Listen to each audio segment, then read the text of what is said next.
Break नंतर तुमचं स्वागत। बिहारमधून जाऊया पश्चिम बंगालकडे, जे अत्यंत महत्त्वाचं राज्य आहे। प्राथमिक प्रश्न बघूया आणि नंतर मग किती जागा कुणाला मिळणार आणि पर्सेंटेज सुद्धा बघूया। बघा पहिला प्रश्न, ममता बॅनर्जींची प्रतिमा बनली आहे उद्धट म्हणून। ममता बॅनर्जी उद्धट आणि असहिष्णू आहेत का? हा प्रश्न आम्ही मतदारांना विचारला। बघा त्यांनी काय उत्तर दिलं। होय म्हणतायत 43% मतदार, फक्त 18% नाही म्हणतायत। पुढच्या प्रश्नाकडे जाऊया। बघा पुढचा प्रश्न, यूपीए सोडण्याचा तृणमूलचा निर्णय योग्य होता का? पडद्यावर बघा,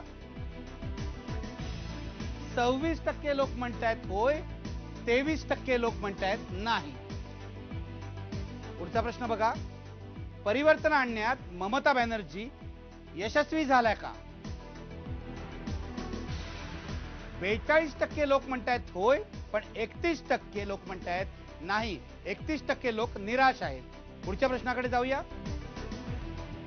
ममता बॅनर्जी यांच्या सरकारच्या कामगिरीविषयी आम्ही प्रश्न विचारला। काय वाटतंय तुम्हाला? काय म्हणाले मतदार ते बघा। बघा पडद्यावर, 2011 साली 79% मतदार समाधानी होते। आता ही संख्या 50%वर उतरली आहे। असमाधानी जे मतदार आहेत ते फार मोठ्या संख्येने वाढले आहेत। 9%वरून 42%वर ही संख्या गेलेली आहे। आता आकड्यांकडे जाऊया। अत्यंत महत्त्वाचे आकडे आहेत। पश्चिम बंगालचा कौल कुणाला आहे? बघा पडद्यावर। आता जर निवडणुका झाल्या तर तृणमूलला 32% मतं मिळतील, 23 ते 27 जागा मिळतील, डाव्यांना 28% मतं मिळतील, 7 ते 11 जागा मिळतील, काँग्रेसला 22% मतं मिळतील, 5 ते 9 जागा मिळतील, भाजपला 12% जागा मिळतील, 12% मतं मिळतील, पण 0 ते 2 जागा मिळतील आणि इतरांना 6% मतं मिळतील। बघा मतदारांचा कौल कसा बदलतोय, गेल्या 5 वर्षात कसा बदललाय। 2009 साली तृणमूलला 31% मतं मिळाली होती, त्यांची मतं 1%नी वाढतायत, 32% होत आहेत। डाव्यांची मतं 43% होती, ती 28 वर येत आहेत, म्हणजे 15%नी मोठी घट झाली त्यांच्या मतात। काँग्रेसची मतं सुद्धा वाढत आहेत 8%नी, 14 वरून 22% होत आहेत। भाजपची जी मतं आहेत ती 6 वरून 12 होत आहेत, 6%नी वाढत आहेत। इतरांची मतं मात्र 6च आहेत, 6%च राहत आहेत। अनिश्चित मतदार जे आहेत, ज्यांचा निर्णय झालेला नाहीये, ते 15% आहेत। बघा 2009 लोकसभेशी तुलना केली तर काय दिसतंय चित्र। तृणमूलला 19 जागा मिळाल्या होत्या, त्या वाढण्याची शक्यता आज निवडणुका झाल्याचं आहे, 23 ते 27 होतील। डाव्यांना 15 जागा मिळाल्या होत्या, त्या कमी होऊन 7 ते 11 होतील। काँग्रेसला 6 जागा होत्या, त्या 5 ते 9 होतील। भाजपला 1 जागा होती, ती 2 पर्यंत वाढू शकते। इतरांना 1 जागा होत्या, त्यांच्यात काही भर पडणार नाही। आता आपण सुरू करणार आहोत चर्चा। मी जाणार आहे पहिल्यांदा कॉम्रेड अशोक ढवळे यांच्याकडे। ढवळे सर, तुम्ही बघताय काय सर्वे आहे, तुमच्या जागा कमी होताना दिसत आहेत।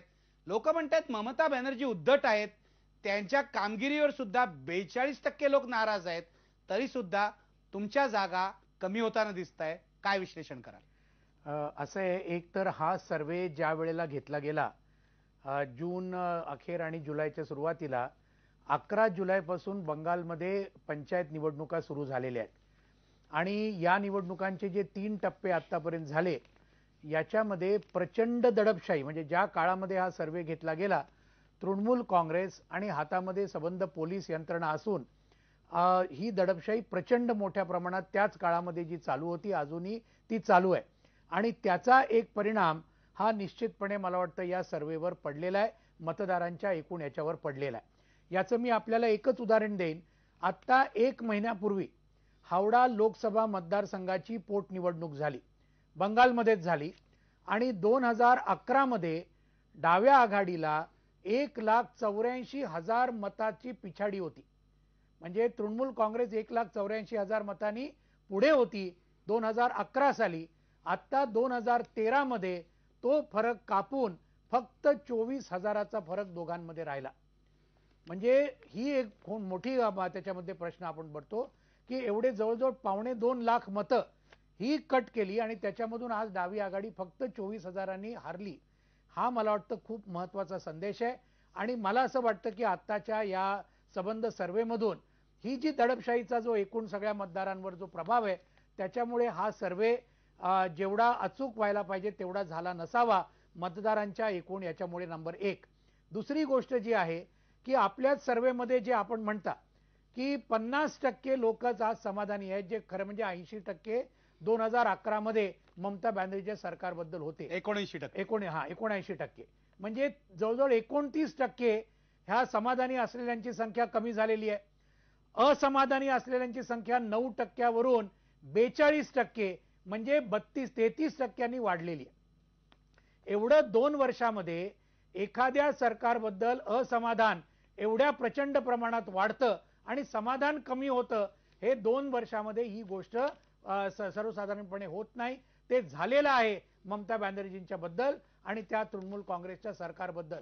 मला वाटतं हे अत्यंत सूचक आहे आणि या सूचकतेचे मला वाटतं हे जे आपण निकाल दिलेले आहेत मतदारांचे आणि मग मतदान असेल आणि जागा असतील, मला वाटतं त्याच्यामध्ये तफावत स्पष्टपणे दिसून येते. आज खरं म्हणजे बंगालमध्ये आपण जर बघितलं की हा जो पुन्हा प्रचंड मोठा जो घोटाळा तिथे निर्माण झाला, या चिट फंडाचा घोटाळा, आणि तो सगळ्या ग्रामीण भागामध्ये प्रचंड मोठ्या प्रमाणावर लाखो कोट्यवधी रुपये लोकांचे गेले या चिट फंडाच्या याच्यामध्ये, आणि त्याच्यामध्ये तृणमूल काँग्रेसचे खासदार, आमदार, मंत्री हे सगळे त्याच्याशी संबंधित होते, हे सुद्धा आपल्याला त्याच्यातून आज लक्षात येतं. बाकी एकूण संबंध लोकांच्या दृष्टीने आपणच विचारलेल्या प्रश्नाप्रमाणे हे जे उद्धटपणा आणि त्याचबरोबर एकूण संबंध ममता बॅनर्जींची जी छवी आहे, ही छवी सुद्धा आज लोकांच्या एकूण मनातून उतरलेली आहे, हे आपल्याला स्पष्टपणे दिसतं. बलात्कार जे होत आहेत बंगालमध्ये पूर्वी व्हायचे नाहीत. आज शेतकऱ्यांच्या आत्महत्या कधीच बंगालमध्ये डाव्या आघाडीचं सरकार असताना कधीच झाल्या नाहीत. आता जवळजवळ 500 शेतकऱ्यांच्या आत्महत्या या तृणमूल काँग्रेसच्या सरकारमध्ये झालेल्या आहेत. म्हणून या सगळ्या गोष्टी, कामगार वर्गावर प्रचंड मोठे हल्ले हे आज होत आहेत. ज्या जमिनी डाव्या आघाडीच्या सरकारने आज गोरगरिबांना वाटल्या, शेतमजूर, गरीब शेतकरी, आज त्या जमिनी हे तृणमूल काँग्रेसचे गुंड हे त्या ठिकाणी पुन्हा एकदा या जमीनदार सावकारांच्यासाठी पुन्हा एकदा घेत आहेत. हे सगळं चित्र आज जे बंगालमध्ये दिसतंय, तर मला वाटतं या चित्राचा प्रत्यक्ष जेव्हा निवडणूक येईल 2014 मध्ये, तर याचा फार मोठा परिणाम झाल्याशिवाय राहणार नाही. आणि त्याच्यामध्ये जे आज आपण हे जे संबंध दडपशाहीच्या याच्यामधून छायेतून हे जे आज निकाल दिसत आहेत त्यापेक्षा वेगळे निकाल दिसतील, निश्चितपणे बदलतील, याच्याबद्दल आम्हाला संपूर्णपणे विश्वास आहे. ढवळे सर, आपण जाऊया डॉक्टर सुहास पळशीकरांकडे. डॉक्टर पळशीकर, ढवळे सर काय म्हणतात की पंचायत निवडणुकीत जो हिंसाचार झालाय त्याचं कुठेतरी दडपण या सर्वेवर आलं असावं असं ते सुचवतायत. तुम्ही या सर्वेच्या प्रक्रियेमध्ये सहभागी होतात, काय म्हणणं आहे तुमचं आणि पश्चिम बंगालमधल्या या आकड्यांचं विश्लेषण कसं कराल?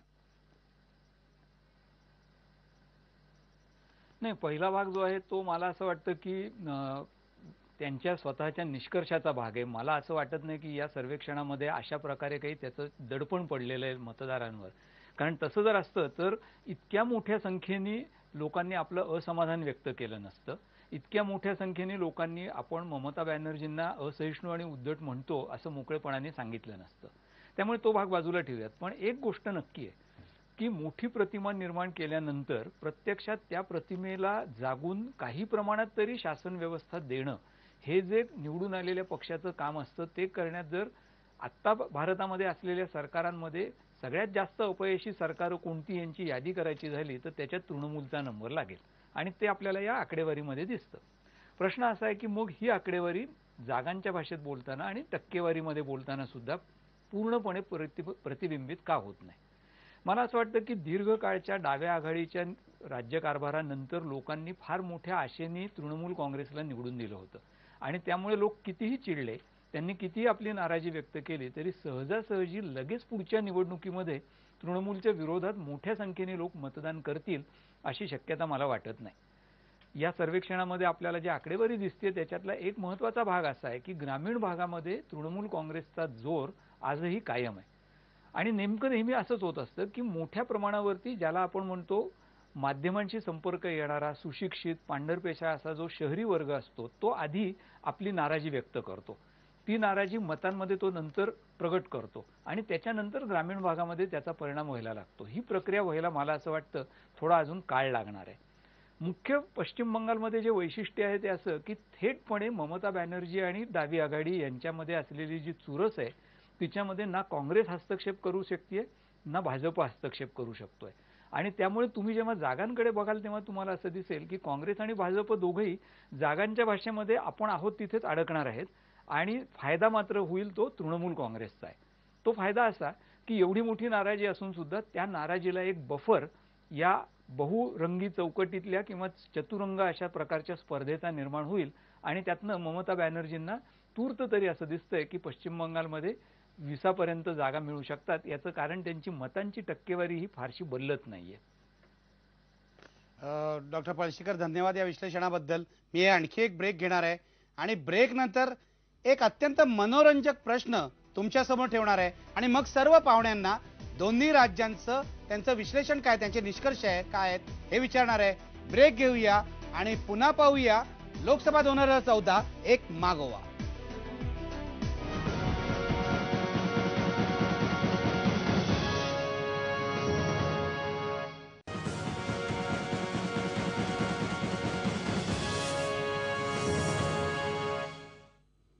आपल्या आजच्या सर्वेचा शेवटचा भाग आहे. पश्चिम बंगाल आणि बिहार ही दोनही राज्य बिगर काँग्रेस आणि बिगर भाजप राज्य आहे. म्हणून आम्ही मतदारांना एक प्रश्न विचारला, बघा पडद्यावर. या बिगर काँग्रेस आणि बिगर भाजप राज्यांमध्ये पंतप्रधान पदाचा सर्वात लोकप्रिय उमेदवार कोण असणार, म्हणजे बिगर काँग्रेस आणि बिगर भाजप पक्षांमध्ये कोण असणार सगळ्यात लोकप्रिय उमेदवार, बघा पडद्यावर. जयललितांना 3% मतं पडली, शरद पवार यांना 4% मतं पडलेली आहेत, नवीन पटनायकांना 4% मतं पडलेली आहेत, ममता बॅनर्जी यांना 8% मतं पडलेली आहेत, मुलायम सिंग यांना सुद्धा 8% मतं पडलेली आहेत, मायावतींना त्यांच्यापेक्षा 1% जास्त म्हणजे 9% मतं पडलेली आहेत आणि नितीश कुमार यांना सर्वाधिक म्हणजे 12% मतं पडलेली आहेत.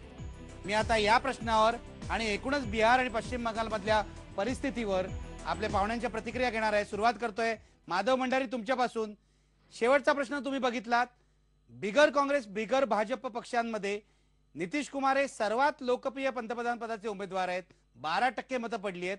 काय म्हणाल आणि दोन्ही राज्यातल्या आकड्यांवरून तुम्हाला काय अर्थबोध होतोय?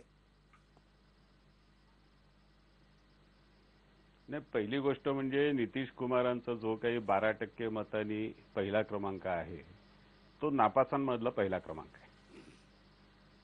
त्यामुळे त्या पहिल्या क्रमांकाला किती महत्व द्यायचं हे आपणच ठरवायचं. दुसरा भाग यातला असा आहे की बिगर भाजप आणि काँग्रेस यांच्यामधल्या कुणाला कुणाची किती पसंती आहे हे आपण आता सांगत नाही आहात, कारण बहुधा आपल्याला ते शेवटच्या भागासाठी ठेवायचं असेल. एकदा ती आकडेवारी समोर आली की ह्या 4% पासून 12% नेमकी काय उपयुक्तता आहे, योग्यता आहे हे आपल्याला लक्षात येईल. म्हणून मी मगाशी जे म्हणालो तेच माझं उत्तर कायम आहे की नितीश कुमार हे नापासात पहिले आलेत, याचा त्यांना आनंद मानायचा तो जरूर मानावा. पण बिहार आणि बंगाल ह्यातली जी परिस्थिती आपल्या समोर आली आहे, म्हणजे मगाशी मला कॉम्रेड ढवळे बोलत होते तेव्हा खूप मनातून हसावं असं वाटत होतं की दडपशाही, गुंडगिरी, अत्याचार या सगळ्याची तक्रार डाव्या पक्षाचे लोक करतायत आणि तेही बंगालमध्ये. हा इतका विरोधाभास आहे की त्यांचं राज्य होतं त्यावेळेला काय चाललं होतं ह्याचे तर वर्णन आपण मेधा पाटकरांना विचारा काय चाललं होतं, म्हणजे बाकी तर सोडून द्या. त्यामुळे डाव्या पक्षांना पश्चिम बंगालमध्ये आजही स्वीकारार्हता नाही, विश्वासार्हता नाही. ममता बॅनर्जी किती जरी वाईट वागल्या तरी तिथला टीना फॅक्टर जो आहे, देअर इज नो अल्टरनेटिव्ह, तो इथे आपल्याला दिसतो की आज पश्चिम बंगालमधल्या जनतेला ममता बॅनर्जींखेरीज दुसरा कोणीही विश्वासार्ह पर्याय त्यांच्या समोर नाही. त्यामुळे कसंही असलं तरी त्यांनाच मतं देण्याची मानसिकता पश्चिम बंगालमधल्या मतदारांची आहे. थोड्या प्रमाणात आमच्या मतांची वाढ होते, त्याच्यातून आम्हाला 1-2-3 जागांचा फायदा हा लोकसभेच्या निवडणुकीमध्ये मिळू शकतो. ज्या हावडा पोटनिवडणुकीचा उल्लेख झाला त्याच्यामध्ये आमची मतं भरपूर वाढली आहेत आणि त्याचा उल्लेख काही कॉम्रेडनी केला नाही आणि स्वाभाविक आहे ते काही करणार नाही. त्यामुळे पश्चिम बंगाल याच्यातून आणि जरी आत्ताच्या सगळ्या लोकसभेच्या चित्रामध्ये 2-3-4 जागा एखाद्या पश्चिम बंगाल सारख्या राज्यातून आम्हाला मिळणं हे सुद्धा खूप मोठी गोष्ट आहे. कारण इथे एकेका जागेला महत्व आहे आणि हे एकेका जागेचं महत्व पश्चिम बंगालमध्ये जर आमच्या वाट्याला 2-3 जागा आल्या तर त्याचा आपल्याला प्रत्यक्ष निवडणुकांनंतर त्याचं महत्व आपल्याला दिसून येईल. बिहारमध्ये तर मी आपल्याला सांगितलं की बिहारमध्ये आजचं चित्र आहे ते स्पष्ट आहे आणि ह्या चित्राच्याच दिशेने जर वाटचाल चालू राहिली आणि त्यातून नितीश कुमार यांची काँग्रेसची जवळीक होते असं जर चित्र दिसायला लागलं तर नितीश कुमार यांना त्याचा प्रचंड फटका बसल्याशिवाय राहणार नाही. कारण आज देशामध्ये काँग्रेसच्या बाजूने जाण्याचा कौल नाही. जिथे काँग्रेसपेक्षा दुसरा कोणी पर्याय उपलब्ध असेल त्याच्याकडे लोक जातील हे या दोन्ही सर्वेक्षणामधून आपल्या समोर येत आहे आणि जो काँग्रेस बरोबर जायचा प्रयत्न करेल त्याला सुद्धा लोक बाजूला सरल्याशिवाय राहणार नाहीत एवढं याच्यातून नक्की दिसतं. कॉम्रेड ढवळे, शेवटी तुमचं काय म्हणणं आहे? पहिली गोष्ट म्हणजे आता भंडारी साहेबांनी जे हावडा लोकसभा मतदारसंघाचं जे त्यांनी उल्लेख केला, पहिली गोष्ट म्हणजे भाजपनी उमेदवारच उभा केला नव्हता हावडा लोकसभा मतदारसंघामध्ये आणि त्यांनी उलट असं त्यांच्या अध्यक्षांनी बंगालच्या हे सांगितलं की आम्हाला डावे पक्ष यायला नको आहेत, ममता बॅनर्जी जिंकायला पाहिजे म्हणून आम्ही आमचा उमेदवार उभा केला नाही. म्हणून त्यांची मतं वाढण्याचा मुद्दाच नाही, त्यांनी उलट ममता बॅनर्जींना पाठिंबा दिला आणि आपला उमेदवार उभा केला नाही. एक. दुसरी गोष्ट, डाव्या पक्षांवर यापूर्वी सुद्धा हल्ले झालेले आहेत आणि आता सुद्धा हा मुद्दा तो नाहीये. त्याला आम्ही कसा प्रतिकार करू ते नक्कीच आम्ही करू, याच्याबद्दल काही प्रश्न नाही, तो येणाऱ्या काळात आम्ही करू. पण 1-2 गोष्टी मला फक्त महत्त्वाच्या सांगायच्या आहेत. बिहारमध्ये धर्मनिरपेक्ष ताकदींची सरशी होईल हे आपल्या सर्व्हेमधून पण दिसतंय. मग त्याच्यामध्ये नितीश कुमार असेल, लालू प्रसाद असेल, काय असेल त्या दृष्टिकोनातून नक्कीच हे होणार आहे. आणि मला असं स्पष्टपणे वाटतं की नरेंद्र मोदी हा जो फॅक्टर आहे, धर्मांधतेचा जो फॅक्टर आहे, आज निखिल साहेब सुद्धा म्हणत होते अमर्त्य सेन सारखे नोबेल पुरस्कार विजेते हे आज त्यांनी इंटरव्ह्यू दिलेला आहे की नरेंद्र मोदी पंतप्रधान असलेले मला पाहायला अजिबात आवडणार नाही. हे आज अमर्त्य सेन सारखे जर म्हणतात, इतर अनेक लोक म्हणतायत आणि मला वाटतं की ते नक्कीच याचा मोठा परिणाम भाजपच्या एकूण सगळ्या विरोधात येणाऱ्या काळामध्ये होणार आहे. मला एक शेवटचा मुद्दा पण महत्त्वाचा म्हटला, आता तुम्ही जे कोणाला 12% 9% वगैरे, आमचं असं म्हणणं आहे की खरं म्हणजे केवळ व्यक्ती केंद्रित राजकारण न करता या गेल्या काही वर्षामध्ये आपण जे बघतोय, काँग्रेसचं राज्य असेल, भाजपचं राज्य असेल, परंतु आज जनतेचा एकही प्रश्न सुटत नाही. महागाई प्रचंड वाढत चाललेली आहे, बेरोजगारी प्रचंड वाढत चाललेली आहे, दारिद्र्य प्रचंड वाढत चाललेलं आहे, शेतकऱ्यांच्या आत्महत्या गेल्या 18 वर्षामध्ये 3 लाखाच्या वर जाऊन पोहोचलेल्या आहेत आणि दुसरीकडे मूठभर जे भांडवलदार, जमीनदार, सावकार, बिल्डर यांचं प्रचंड गडगंज नफे वाढतायत. या सगळ्या प्रश्नाबद्दल न काँग्रेस सरकारकडे उत्तरे, खरं म्हणजे काँग्रेस आणि त्यांच्या नेतृत्वाखालच्या युपीए सरकार यामुळे हे वाढत चाललेले आहे. भाजप आणि एनडीए सरकार त्यांनी सुद्धा हीच ट्रेंड वाढवलेली आहे. म्हणून आमचं म्हणणं आहे डाव्या पक्षांचं की हे व्यक्ती केंद्रित राजकारण थोडंसं दूर ठेवून आज पर्यायी धोरणांचं राजकारण 2014च्या लोकसभा निवडणुकीमध्ये आज खरं म्हणजे संबंध देशभर, केवळ बिहार बंगालमध्ये नव्हे, महाराष्ट्रामध्ये सुद्धा, इतर सगळ्या राज्यामध्ये सुद्धा एक खरं म्हणजे धोरणांचं राजकारण की सर्वसामान्य माणसाला न्याय देणारं राजकारण, सामाजिक न्याय असेल, आर्थिक न्याय असेल, हे राजकारण आज खरं म्हणजे पुढे आणलं पाहिजे. आणि ते राजकारण न काँग्रेसच्या नेतृत्वाखालचं युपीए पुढे आणू शकते, न भाजपच्या नेतृत्वाखाली एनडीए पुढे आणू शकते. आणि ते करण्यासाठी ज्या इतर शक्ती आहेत त्यांनी खरं म्हणजे एकत्र आलं पाहिजे. धर्मनिरपेक्षता आणि एक समाज परिवर्तनाच्या दृष्टीने हे आपण पुढे करायला पाहिजे, असं आमचं त्याच्याबद्दलचं स्पष्ट मत आहे. 1 जुलैला डाव्या पक्षांचा जो दिल्लीला मेळावा झाला त्याच्यामध्ये आम्ही त्या पद्धतीचा ठराव केला आणि आम्ही संबंध देशाला आवाहन केलं की खरं म्हणजे या सगळ्या अशा या व्यक्ती केंद्रित भ्रष्टाचाराच्या यांनी बुडवडल्या या सगळ्या राजकारणापासून आपण अलिप्त राहावं, एक नवीन मार्ग हा आपण चोखाळावा आणि तो धोरणांचा आणि गोरगरिबांना, सामान्य माणसांना खरोखरच न्याय देण्याचा मार्ग असावा, अशा तऱ्हेचं बुलंद आव्हान डाव्या पक्षांनी सगळ्या देशभराला केलेलं आहे. मला वाटतं त्याला जनता नक्कीच प्रतिसाद ही देईल असं आम्हाला वाटतं. बरोबर आहे ढवळे सर, डाव्या पक्षांची भूमिका तुम्ही स्पष्ट केली आहे. मी शेवटी जाणार आहे आपले विश्लेषक डॉक्टर सुहास पळशीकर यांच्याकडे. डॉक्टर पळशीकर, बिहार आणि पश्चिम बंगाल काय निष्कर्ष काढायचा, शेवटी तुम्ही काय विश्लेषण कराल? बिहार आणि पश्चिम बंगाल ही दोन्ही पूर्वेकडची राज्य आहेत आणि त्यामुळे आपण जर त्याच्याबरोबर एकूण भारताची पूर्व म्हणून विचार केला तर त्याच्यातनं एक ठळक निष्कर्ष असा दिसतो की आसाम जो सोडला तर बाकी कुठेही काँग्रेसला आपली जागा, आपली मतं आणि आपली ताकद ही टिकवता येण्याची शक्यता फार कमी आहे. ही जी 2 राज्य आहेत त्यांच्याखेरीज तिथे दुसरं महत्वाचं आणि काहीसं मोठं राज्य जे आहे ते म्हणजे ओडिशा. आणि ओडिशामध्ये देखील तिथले जे स्थानिक आत्ता सरकार असलेलं पक्ष आहे बीजेडी, त्या बीजेडीचं बरं चाललेलं आहे आणि त्यांना तिथे बऱ्यापैकी मतं मिळणार आहेत असं आपल्या सर्वेक्षणामध्ये दिसतंय. आणि त्यामुळे या एकूण सगळ्या सर्वेक्षणातून जो निष्कर्ष पूर्व भारताबद्दल किंवा भारताच्या पूर्व भागाबद्दल बोलायचं झालं तर दिसतो तो असा की काँग्रेस आणि भाजप या दोघांनाही पूर्वेकडच्या राज्यांमध्ये फार मोठ्या प्रमाणावर काही फायदे करून घेता येणार नाहीत. आणि म्हणून आता तुम्ही जो प्रश्न दाखवला तो येतो की जर काँग्रेस आणि भाजप यांच्यापैकी कुणालाच सरकार स्थापन करता येणार नसेल तर एकूण देशभरामध्ये कोणत्या नेत्याला लोक किती मतं देतील. आणि ती आकडेवारी जी आहे त्याच्यामध्ये एक लक्षात ठेवायला पाहिजे ते असं की ह्या प्रश्नाला 47% लोकांनी काहीच उत्तर दिलेलं नाहीये. म्हणजे आत्ता तरी लोक अजून तरी असं मानून चाललेत की काहीतरी होऊन भाजप किंवा काँग्रेस यांच्यापैकी कुणाचं तरी सरकार येईल. आता ही जी शक्यता आहे की ह्याच्या खेरीज तिसऱ्या कुणाचं तरी येऊ शकतं ती मला असं वाटतं की लोकप्रियतेवरती ठरणार नाहीये तर कुणाला किती जागा शेवटी मिळणार आहेत त्याच्यावरती ठरणार आहे. आणि आपल्या आजच्या सर्वेक्षणामध्ये जर पाहिलं तर असं दिसतं की बहुधा नितीश कुमारांचा पक्ष आणि ममता बॅनर्जी हे 2 पंतप्रधान पदाचे जर काँग्रेस आणि भाजप नसेल तरचे उमेदवार आहेत की ज्यांच्या दोघांच्याही पक्षांना साधारणपणे 20च जागा आता दिसत आहेत. त्या जागा किती वाढतायत किंबहुना एकूणच या सगळ्या आठवड्याभराच्या चर्चेसाठी मी असं म्हणेन की जर काँग्रेस आणि भाजप येणार नसेल तर कोणत्या पक्षाच्या मागे 25 ते 30 खासदार असणार आहेत याच्यावरती पुढच्या सगळ्या वाटाघाटी अवलंबून आहेत. आणि आपलं सर्वेक्षण जे आजचं जे दिसतंय ते असं की या दोघांनाही ना तृणमूल काँग्रेसला ना जेडीयूला 25 ते 30 ची मजल आत्ता तरी मारता येईल असं काही चित्र दिसत नाही.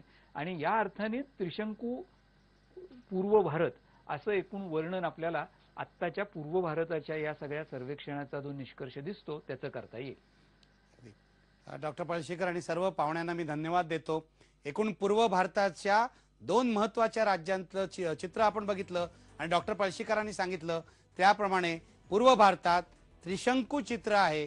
काँग्रेसलाही काही करता येणार नाही, भाजपलाही काही करता येणार नाही. जागा आपण बघितल्या, मतांची टक्केवारी बघितली. मी आज इथेच थांबणार आहे पण उद्या आपण बघणार आहोत दक्षिण भारतातली महत्वाची राज्य.